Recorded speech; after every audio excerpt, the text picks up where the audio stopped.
Hello friends, last time आपणे उदाहरणना 7 જેટલા દાખલા કરેલા છે। જો હવે 6.8 થી જેમાં કંઈક આકૃતિ દર્શાવેલી છે। ઓકે, જેમાં કીધું છે કે લંબચોરસ વાહક છે PQ ને x = 0 થી मतलब અહીંયાથી આ જે PQ સળિયો છે એને x = 0 થી બહાર તરફ ગતિ કરાવવામાં આવે છે। એક સમાન ચુંબકીય ક્ષેત્ર સમતલને લંબ છે। x = 0 થી b સુધી વિસ્તરેલ છે। मतलब चुंबकीय क्षेत्र આપણને x = 0 થી x = b સુધી આપેલું છે। એટલે અહીંયા સુધી ચુંબકીય ક્ષેત્ર છે। ઓકે, અને સમાન ચુંબકીય ક્ષેત્ર ડોટ દર્શાવે કે તે ચુંબકીય ક્ષેત્ર બહાર તરફ છે। અને x > b માટે એટલે કે અહીંયાથી આટલા વિસ્તાર જે અહીંયા 2b સુધી કીધું છે तो અહીંયા કોઈ જ ચુંબકીય ક્ષેત્ર આ વિસ્તારમાં નથી। x > b માટે શૂન્ય છે। માત્ર ભુજા PQ જ નોંધપાત્ર અવરોધ R ધરાવે છે। मतलब આ PQ ભુજાનો જ અવરોધ આપણને R આપેલો છે।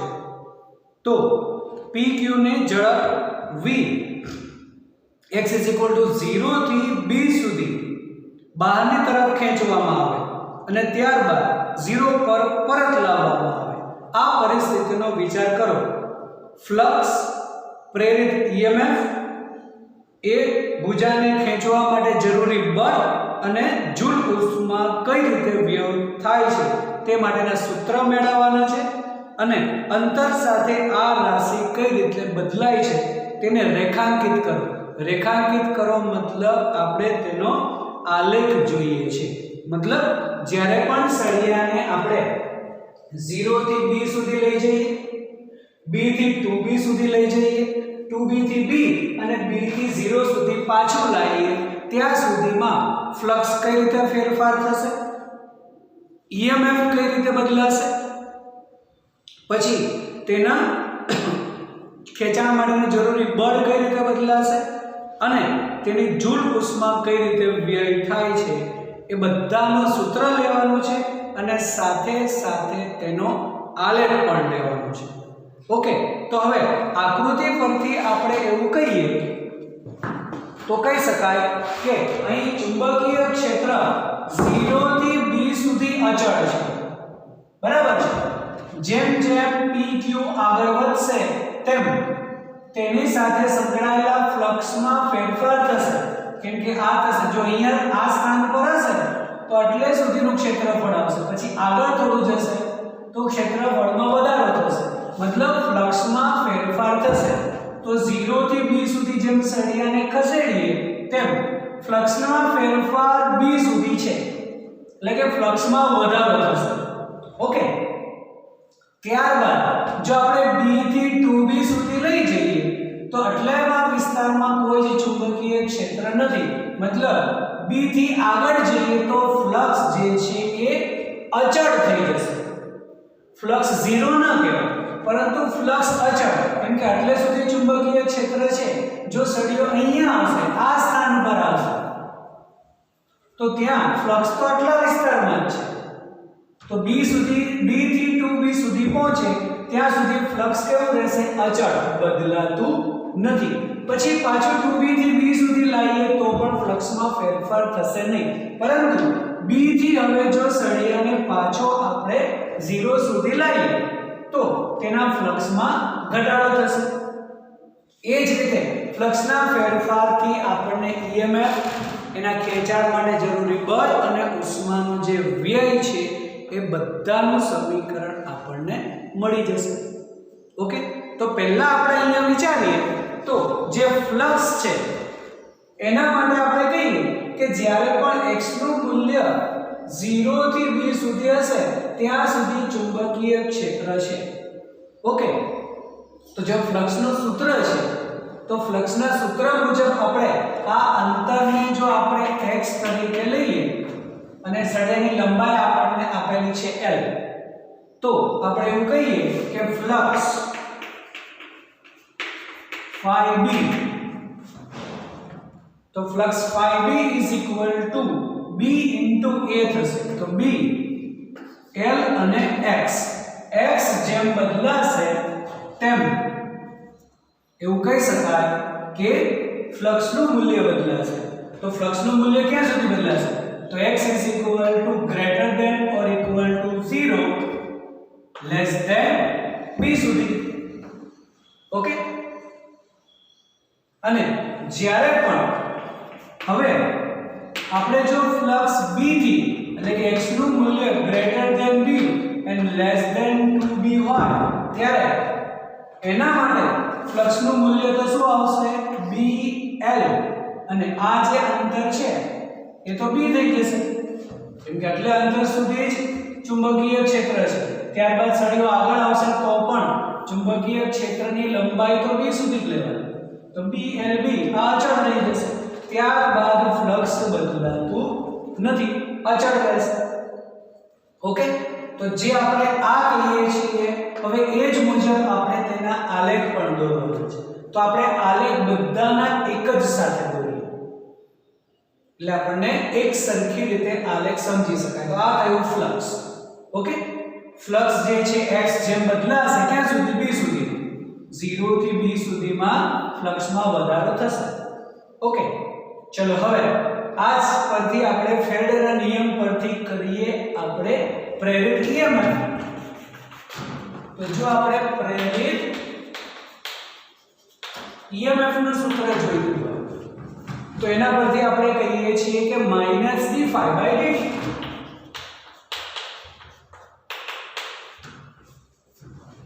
તો અહીંયા આપણે જો આ સમીકરણ આપણે મૂકીએ blx તો b અને l તો અચળ હોય એટલે -b અને l અચળ dx/dt એટલે કે આ સૂત્ર થશે -blv. પણ ક્યાં સુધીમાં? x માં જ્યાં સુધી ચુંબકીય ક્ષેત્ર છે ત્યાં સુધી. એટલે આ જે છે એમાં કહી શકાય કે આ જે મળશે ક્યાં સુધી? તો કે 0 ≤ x < b સુધી. પરંતુ જ્યારે પણ x જે છે એટલે કે x નું મૂલ્ય આગળ આવી જશે greater than b and less than 2b ત્યાં તો ફ્લક્સ અચળ થઈ જશે. તો EMF નું મૂલ્ય થઈ જશે 0 કેમ કે ફ્લક્સમાં ફેરફાર થતો હશે ત્યાં સુધી જ EMF મળશે. આગળ જશે તો એમાં ફેરફાર થતો નથી એટલે કે b થી 2b સુધીમાં EMF 0, 2b થી પાછા b આવે ત્યાં સુધી પર 0 અને પછી અહીંયા જઈએ ત્યારે પાછો EMF આપણને મળશે. ઓકે, તો આ થયું ઇન્ડ્યુસ EMF એટલે કે પ્રેરિત EMF. ચલો હવે એના જ પરથી આપણે જોઈએ છે તેના પર લાગતું બળ. તો બળ માટે આપણે પહેલા તેનો પ્રવાહ કરવો પડશે. તો પ્રેરિત વિદ્યુત પ્રવાહ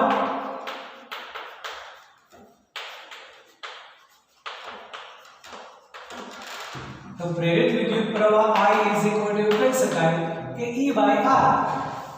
અહીંયા આપણે તેનું મૂલ્ય લઈએ તો એ થઈ જશે blv/R. મતલબ જ્યાં સુધી EMF હશે ત્યાં સુધી જ પ્રવાહ હશે. જો EMF 0 તો પ્રવાહ પણ 0. એટલે અહીંયા પર લખી શકાય કે આ પ્રવાહ ક્યાં સુધી? તો કે જ્યાં સુધી EMF મળતું હોય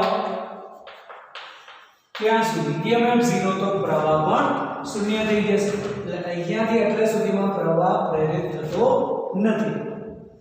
ઓકે, તો પ્રવાહ મળે છે તો હવે તેના પર લાગતું પ્રેરિત બળ.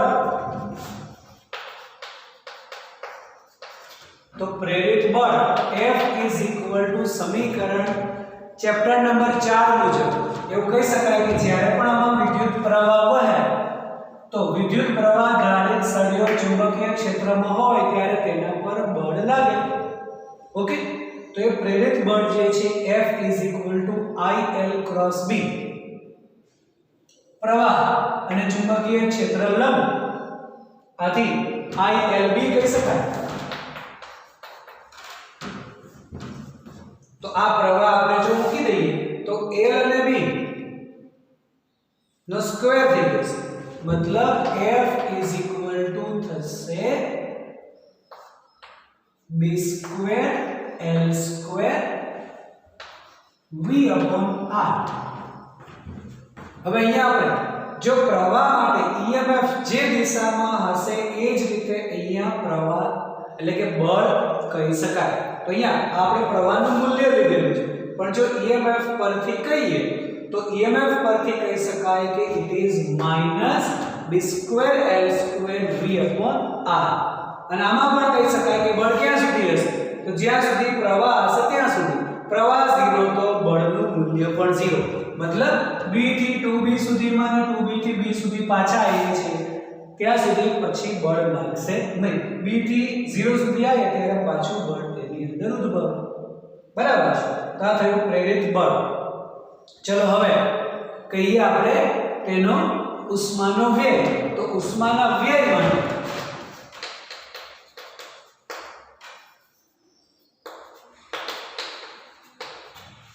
તો ઉષ્માનો વ્યય જે છે તો યાંત્રિક માટે આપણે કહી શકાય કે ઉષ્માનો વ્યય એટલે કે power is equal to P F into V. મતલબ બળ છે into V થઈ જશે. હવે જ્યારે પણ આપણે into V કરીએ તો b2L2V2/r. હવે અહીંયા અવરોધ સ્મોલ r છે એટલે આપણે સ્મોલ r જ લખીએ. હવે ઉષ્માનો વ્યય હંમેશા ધન જ હોય. ઉષ્માનો વેગ ક્યારે ઋણ હોય નહીં.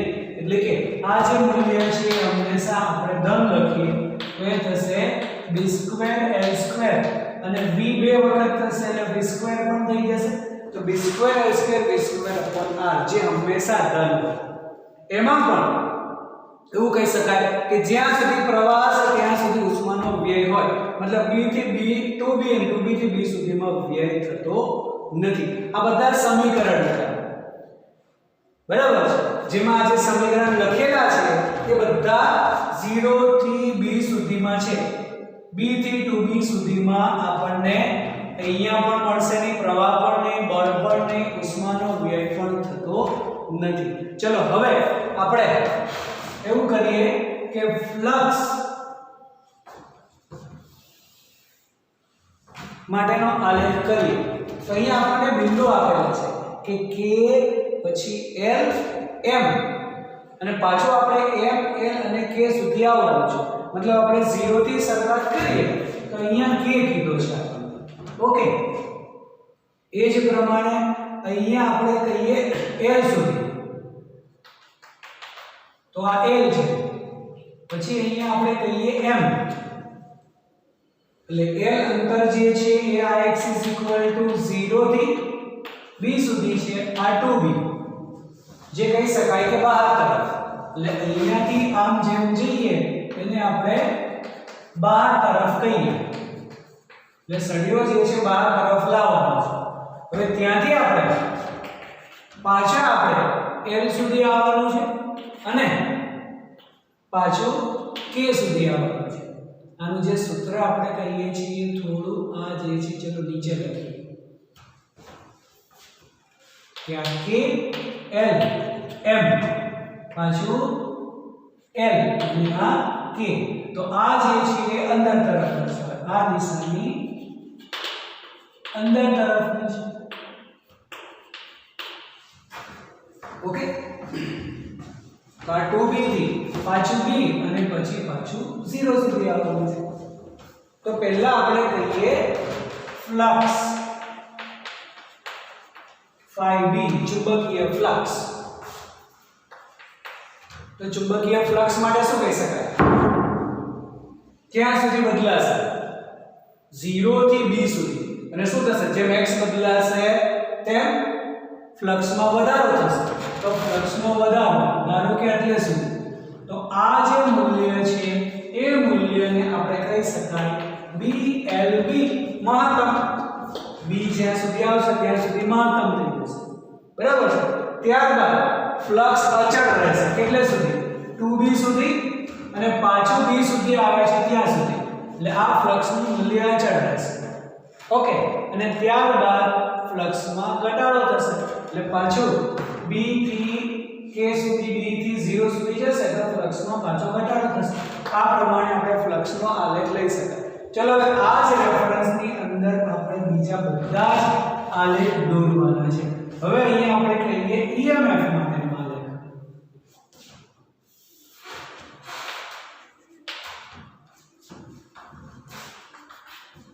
આ જે રેફરન્સ લઈ અને બધા જ આલેખ આપણે દોરવાના છે.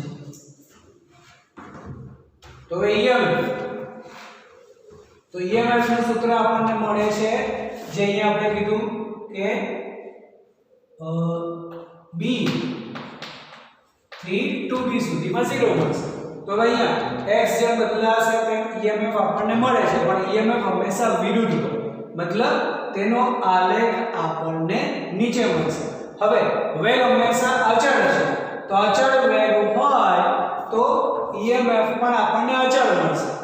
તો EMF અચળ મળે મતલબ અહીંયા એવું કહી શકાય કે જેમ આગળ વધે છે તેમ ફ્લક્સમાં વધારો થાય છે, પરંતુ વેગ અચળ હોવાથી EMF અચળ મળશે, પરંતુ તે નીચેના વિભાગમાં.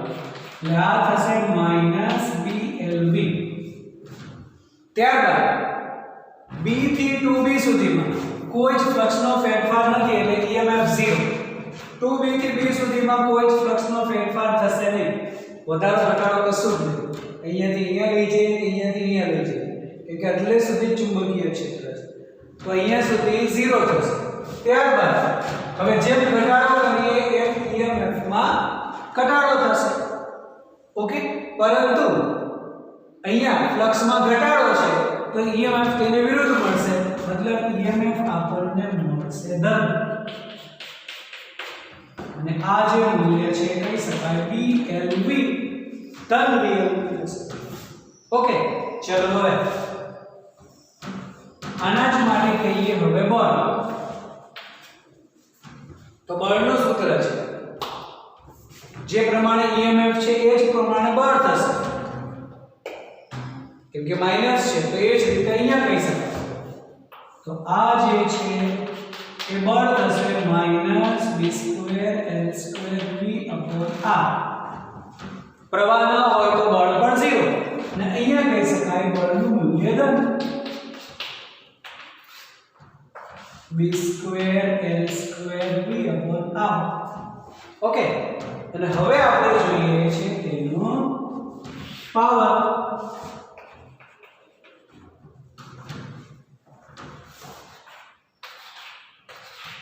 આ અંતર B કહીએ છીએ, 2B, પાછું B અને આ 0. તો પાવર હંમેશા ધન હોય, મતલબ ગમે તે દિશામાં હોય પાવરનું મૂલ્ય જે છે એ ધન મળશે, પણ ક્યાં? જ્યાં પ્રવાહ હશે, EMF હશે ત્યાં સુધી. તો આ જે પાવર છે એ B²L²V²/r. આ પ્રમાણે તેનો આલેખ સૂત્ર પ્લસ તેના ફેરફાર કઈ રીતે થાય છે જોઈ શકાય. બસ હજી એક વખત કહીએ તો 0 થી B સુધીમાં જ્યારે પણ સળિયો ફરશે ત્યારે ચુંબકીય ક્ષેત્રમાં વધારો થાય છે, એટલે કે ફ્લક્સમાં ફેરફાર એટલે સુધી છે. હવે સળિયો અહીંયા હોય તો ચુંબકીય ક્ષેત્ર એટલે સુધી જ છે, તો ફ્લક્સમાં અહીંયાથી એટલે સુધીમાં ફ્લક્સમાં ફેરફાર થતો નથી. જો ફ્લક્સમાં ફેરફાર ન હોય તો EMF 0 થશે, તો પ્રવાહ પણ 0 થશે, તો વ્યય પણ 0 થશે. બરાબર છે?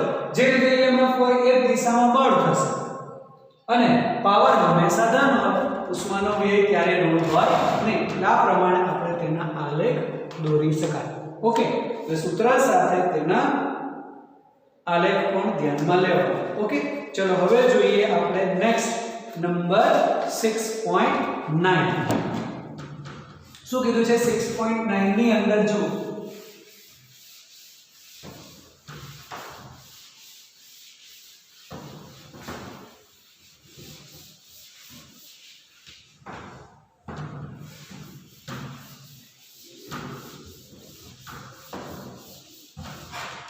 तो 6.9 બે સમકેન્દ્રિત ગોળાકાર ગુચડા એક નાની ત્રિજ્યા r1 અને બીજી મોટી ત્રિજ્યા r2 વાળો છે. r1 r2 કેન્દ્ર સંપાત થાય છે અને સમઅક્ષીય રીતે પણ મૂકેલ છે. આ ગોઠવણનું અન્યોન્ય પ્રેરકત્વ મેળવો. મતલબ અહીંયા એવું કહી શકાય કે આ એક ગુચડું છે અને એક આ બીજું ગુચડું છે. ઓકે, જે સમકેન્દ્રીય છે અને સમઅક્ષીય પણ છે, મતલબ બંને એક જ સમતલની અંદર મૂકવાના છે, એક નાનું અને બીજું મોટું. R1 અને R2 અહીંયા કીધું છે R1 R2 તો આ બંને માટેનું આપણે જોઈએ છે તેનું અન્યોન્ય પ્રેરકત્વ તો હવે જ્યારે પણ મોટા ગુચડામાંથી આપણે પ્રવાહ પસાર કરીએ તો નાના ગુચડા સાથે તેનું ફ્લક્સ સંકળાય છે ઓકે અને તેના પરથી આપણને તેનું અન્યોન્ય પ્રેરકત્વ મળે એવું કહી શકાય કે જ્યારે R2 ત્રિજ્યાવાળા ગુચડામાંથી I2 જેટલો પ્રવાહ પસાર કરીએ ત્યારે તેના કેન્દ્ર પર ઉદ્ભવતું ચુંબકીય ક્ષેત્ર તે ચુંબકીય ક્ષેત્રને આપણે D2 નામ આપીએ તો આમાંથી જ્યારે પણ પ્રવાહ પસાર થાય ત્યારે આનો પ્રવાહ ધારો કે આપણે I2 કહીએ તો તેના કેન્દ્ર પર ઉદ્ભવતું ચુંબકીય ક્ષેત્ર ચેપ્ટર નંબર 4 મુજબ રિંગના કેન્દ્ર પર કેટલું હોય μ0 I/2r તો કહી શકાય કે μ0 I/2r2 અને હવે એ જે ચુંબકીય ક્ષેત્ર છે એનું ફ્લક્સ નાના ગુચડા સાથે સંકળાય છે તો કહી શકાય કે તેથી R2 ત્રિજ્યાવાળા ગુચડા સાથે સંકળાયેલ ફ્લક્સ R1 ત્રિજ્યાવાળા ગુચડા સાથે સંકળાયેલ ફ્લક્સ જેને આપણે phi1 કહીએ તો એ શું થશે phi B2 into A1 એનો મતલબ આ થશે μ0 I2 upon 2R2 અને આ થશે pi R1 સ્ક્વેર આ થયું તેનું ફ્લક્સ ઓકે આ સમીકરણને આપણે આ સ્વરૂપે લખી શકાય કે phi1 μ0 pi R1 square upon 2R2 into I2 બરાબર તો આ જે છે આપણને અચળ મળશે R1 R2 બધું જ અચળ છે આથી આ કહી શકાય કે phi1 m1 I2 મતલબ અન્યોન્ય પ્રેરકત્વ m12 કહી શકાય μ0 pi R1 square upon 2R2 બરાબર છે હવે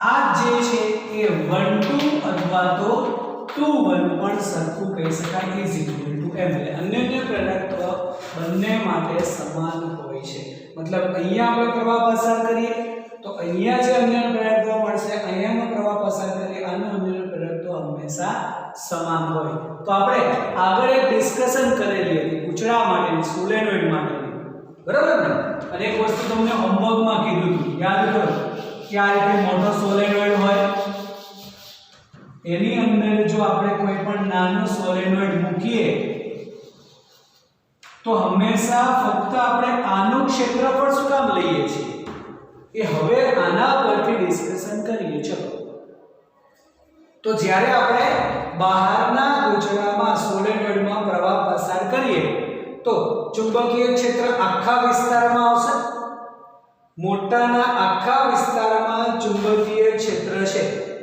ઓકે પરંતુ ફ્લક્સ કેટલામાં આવશે બીજાના આટલા ક્ષેત્રફળ પર એટલે આનું આપણે ક્ષેત્રફળ લઈએ ઓકે તો એ આપણને સૂત્ર મળે છે ચલો હવે જ્યારે નાના ગુચડામાં પ્રવાહ પસાર કરીએ તો તેમાં ચુંબકીય ક્ષેત્ર કેટલા વિસ્તારમાં છે આટલા વિસ્તારમાં જ છે હંમેશા સોલેનોઇડની અંદર ગૂંચળાની અંદર જ ચુંબકીય ક્ષેત્ર હોય, બહાર ના હોય. તો હવે આપણે આ જે નાના ગૂંચળામાં પ્રવાહ પસાર કરીએ તો એનું ચુંબકીય ક્ષેત્ર તો આટલામાં જ છે. તો મોટા વિસ્તાર સાથે સંકળાયેલું ફ્લક્સ, તો મોટા ગૂંચળાના કેટલા વિસ્તારમાં ફ્લક્સ આવશે? તો જેટલા વિસ્તારમાં ચુંબકીય ક્ષેત્ર છે. તો એમાં પણ મોટાનું ક્ષેત્રફળ નહીં આવે.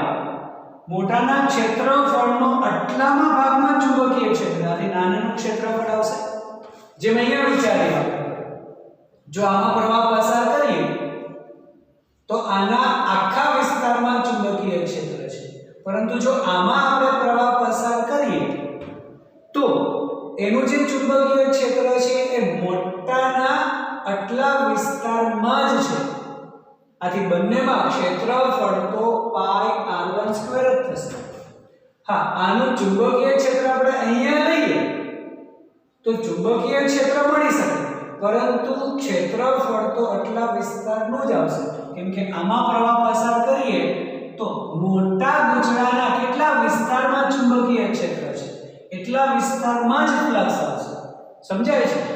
આમ હંમેશા નાનું જે છે એનું ક્ષેત્રફળ જ ગુણાકારમાં થશે. તો બંનેમાં અન્યોન્ય પ્રેરકત્વ જે છે એ તો સરખું જ રહેશે. અન્યોન્ય પ્રેરકત્વ હંમેશા કેટલું હોય? phi/i જેટલું હોય. તો i કાઢી નાખીએ તો μ0 πr1² 2r2 બંને માટે કેવું થશે? સમાન જ થશે. ઓકે, ચલો નંબર 10. શું કીધું છે? 10 માં આપણને 10 અને મોસ્ટ ઇમ્પોર્ટન્ટ, ઉદાહરણ નંબર 10 મોસ્ટ ઇમ્પોર્ટન્ટ 4 માર્ક્સની અંદર પૂછાય છે. હવે 3 અથવા તો 4 કોઈ પણ માર્ક્સમાં પૂછાય છે. શું કીધું છે આપણને? કે ચુંબકીય ક્ષેત્ર B, ક્ષેત્રફળ A, સોલેનોઇડની લંબાઈ L ના પદમાં સંગ્રહિત ચુંબકીય ઊર્જાનું સૂત્ર અને તેને કેપેસિટરમાં સંગ્રહિત ઊર્જા સાથે કઈ રીતે સરખાવી શકાય. તો આપણે તેમાં સંગ્રહિત ઊર્જાનું સૂત્ર જોઈએ છે. તો સોલેનોઇડની અંદર સંગ્રહિત થતી ઊર્જા. તો હવે સોલેનોઇડ એટલે એક પ્રકારનું આપણે ઇન્ડક્ટર કહી શકાય. તો આપણે પહેલા વિભાગ માટે એવું કહી શકાય, સોલેનોઇડમાં સંગ્રહ પામતી ઊર્જા. તો ચુંબકીય ક્ષેત્રના સ્વરૂપમાં એટલે UB કહીએ. એનું સૂત્ર આપણને ખબર છે, ½ Li² છે ને, કે સોલેનોઇડમાં સંગ્રહ પામતી ઊર્જાનું સૂત્ર છે ½ Li². તો બસ હવે સોલેનોઇડ માટે તેનું ઇન્ડક્ટન્સ લેવાનું, એટલે કે પ્રેરકત્વ અને પ્રવાહનું સૂત્ર બંને લઈએ, એમાં મૂકીએ એટલે સોલેનોઇડમાં સંગ્રહ પામતી ઊર્જા મળી જશે. કારણ સમીકરણ નંબર 1 આવે. તો હવે સોલેનોઇડની અંદર વિદ્યુત પ્રવાહ, તો ચુંબકીય ક્ષેત્રના સ્વરૂપમાં તો કહી શકાય કે સોલેનોઇડમાં ઉદ્ભવતું ચુંબકીય ક્ષેત્ર B શું હોય? μ0 Ni હોય. આના પરથી I મળી જશે. B/μ0 n, સોરી I, તો B/μ0 n એ અહીંયા મૂકી શકાય. તથા સોલેનોઇડ માટે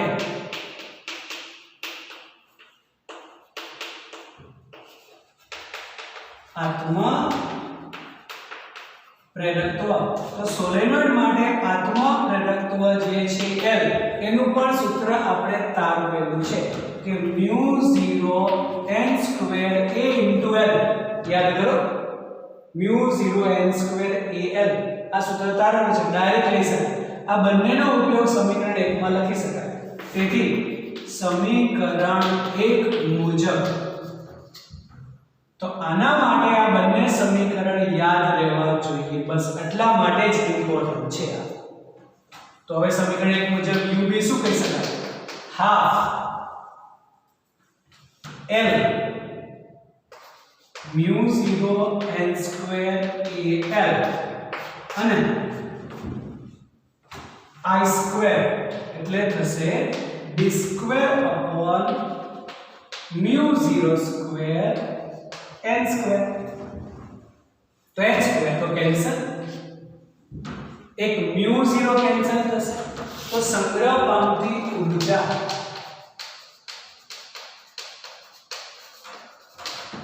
UB is equal to શું થશે? એક તો હાફ, આ mu 0 કેન્સલ, છેદમાં mu 0 થશે, b square upon mu 0 into al. જો હાફ છે, mu 0 નીચે આવશે, b સ્ક્વેર અને al, n સ્ક્વેર તો કેન્સલ, તો b square upon 2 mu 0 al. આ થશે ક્ષેત્રફળ લંબાઈ, આ તો કદ થશે. તો એકમ કદ દીઠ સંગ્રહ પામતી ઊર્જા જેને કહેવાય ઊર્જા ઘનતા. તો ચલો આપણે ઊર્જા ઘનતા લઈએ. તો સંગ્રહ પામતી ઊર્જા ઘનતા ρb તરીકે કહીએ તો એકમ કદ દીઠ સંગ્રહ પામતી ઊર્જા. તો કદને આપણે ભાગી દઈએ, તો કદ કેન્સલ થઈ જશે, એટલે આ થશે b સ્ક્વેર upon 2 mu 0. તો હવે આ જે છે આપણે તેને કેપેસિટરમાં સંગ્રહ પામતી ઊર્જા સાથે સરખાવીએ. તો કેપેસિટરમાં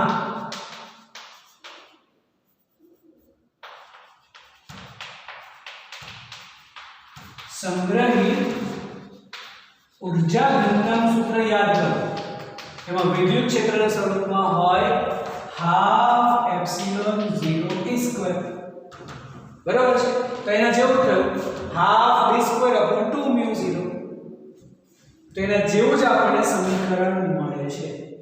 ઓકે, અને આગળ આપણે એપ્સિલોન 0 ને mu 0 માં કીધું છે કે એપ્સિલોન 0 ની જગ્યાએ આપણે 1 upon mu 0 લખી શકીએ. ચેપ્ટર નંબર 5 યાદ કરો, આપણે કીધું છે કે એપ્સિલોન 0 ની જગ્યાએ 1 upon mu 0 કહીએ એટલે વિદ્યુતના ચુંબકીય ક્ષેત્રમાં બધા સૂત્ર રૂપાંતર થાય છે. તો આ જ સમીકરણ છે. બંને સમીકરણ સરખા છે. કેપેસિટરમાં વિદ્યુત ક્ષેત્રના સ્વરૂપમાં ઊર્જા સંગ્રહ થાય છે. સોલેનોઇડ એટલે કે ઇન્ડક્ટરમાં ચુંબકીય ક્ષેત્રના સ્વરૂપમાં ઊર્જા સંગ્રહ પામે છે. બંનેના સૂત્ર સરખા જ છે, એમાં કોઈ જ ફરક નથી. તો સોલેનોઇડ અથવા તો ઇન્ડક્ટરમાં સંગ્રહ પામતી ઊર્જા ઘનતા b સ્ક્વેર upon 2 mu 0 ઊર્જા કહીએ એમાં ફક્ત તેનું કદ ગુણવું પડે. ઓકે, ચલો નંબર 11 એટલે કે આ ચેપ્ટર માટેનું ઉદાહરણ નંબર લાસ્ટ. તો નંબર 11 માં આપણને AC જનરેટર માટેની કંઈક ડેટા આપેલો છે. ઓકે, ચલો નંબર 11 શું કીધું છે? ડાયરેક્ટ જ આપણે કહીએ કે આટાઓની સંખ્યા આપેલી છે 100. ઓકે, પછી એનું ક્ષેત્રફળ આપેલું છે 0.1 મીટર સ્ક્વેર અને આ ગુજરું અડધા આટાના પ્રતિ સેકન્ડથી પરિભ્રમણ કરે છે. ઓકે, અને તે નિયમિત ચુંબકીય ક્ષેત્ર B કેટલું 0.01 ટેસ્લાનું ચુંબકીય ક્ષેત્ર છે. તો તેમાં મહત્તમ વોલ્ટેજ કેટલો હશે? હવે અહીંયા મહત્તમ વોલ્ટેજ માટે એવું કીધું છે અડધા આટાના પ્રતિ સેકન્ડથી, એટલે 1 સેકન્ડમાં અડધો આટો ફરે છે. બરાબર છે? તો પછી એની આવૃત્તિ કેટલી કહી શકાય? તો 1 સેકન્ડમાં અડધો આટો ફરતો હોય તો તેની આવૃત્તિ 0.5 થશે. બરાબર છે? એટલે કહી શકાય કે આવૃત્તિ nu is equal to 0.5 second. કેમ કે અડધા 1 સેકન્ડમાં અડધો આટો ફરે છે, તો 1 સેકન્ડમાં થતા દોલનોની સંખ્યા તો અડધી થશે, મતલબ 0.5 સેકન્ડ. ઓકે, આ પ્રમાણે એનો ડેટા આપણને આપેલો છે. આપણે શું જોઈએ છે? મહત્તમ વોલ્ટેજ. તો મહત્તમ વોલ્ટેજનું સૂત્ર યાદ કરો. આપણે આગળ જ થિયરીની અંદર લીધેલું છે કે મહત્તમ EMF મહત્તમ વોલ્ટેજ જેને E0 અથવા તો E મેક્સિમમ લખો તો પણ ચાલે, ધેટ ઇઝ NABωT.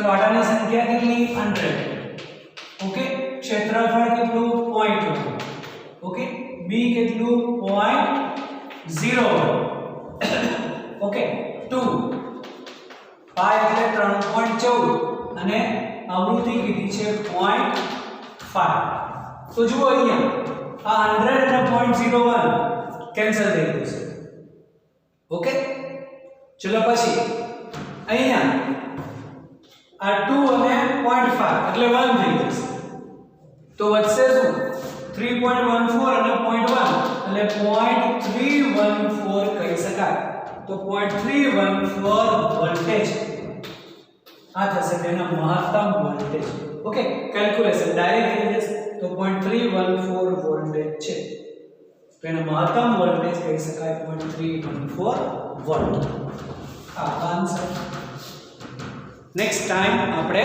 એક્સરસાઇઝના દાખલાથી શરૂઆત કરીશું